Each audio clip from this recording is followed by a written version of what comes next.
আমরা পরের দিন সকাল সকাল আমরা বাবা বারফানির নাম করে এগিয়ে চললাম।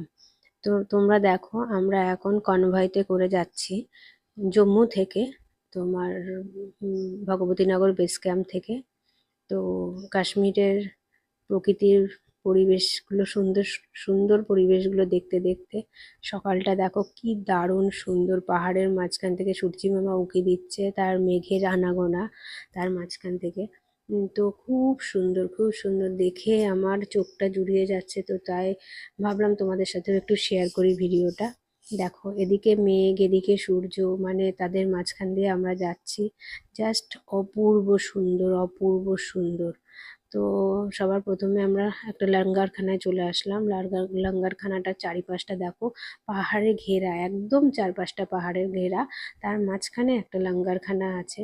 এখানে প্রচুর ভক্তদের আনাগোনা, সবাইকে প্রসাদ দিচ্ছে, সবাইকে বলছে তোমরা প্রসাদ নাও।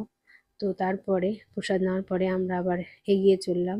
তো দেখো কি সুন্দর প্রকৃতি, মানে আমি মুগ্ধ হয়ে যেতে যেতে দেখছি যে এত সুন্দর প্রকৃতি। কাশ্মীরে আমি আগেও এসেছি, কিন্তু এই সবুজ কাশ্মীর আমি এই প্রথম, যাতে আমি মুগ্ধ হয়ে যাচ্ছি একদম।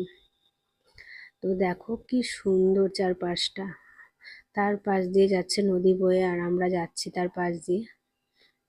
তো পাশেই আপেল গাছ, তার মাঝখানে তোমার স্যাফরনের গাছ আছে।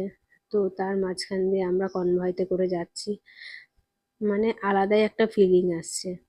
তো দেখো এখানে টানেল, একটা একটা করে টানেল পার হয়ে হয়ে আমরা যাচ্ছি। ওদিকে বরফে ঢাকা মেঘ, পাহাড়, ও তার পাশে সবুজ ঢাকা পাহাড়, তার মাঝখান দিয়ে আমরা, মানে জাস্ট অসাধারণ অসাধারণ অসাধারণ।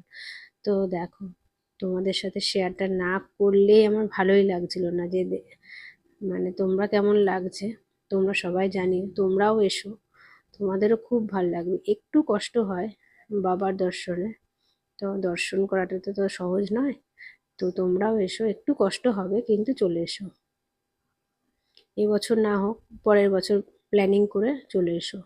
দেখো কি সুন্দর, এই সবই তোমার পড়বে জম্মু থেকে বালটাল হয়ে বাবার গুহা দর্শনের রাস্তাতে।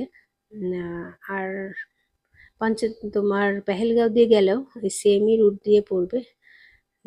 সামনে যে একটু ডিভাইড হয়ে যাবে রাস্তাটা, তো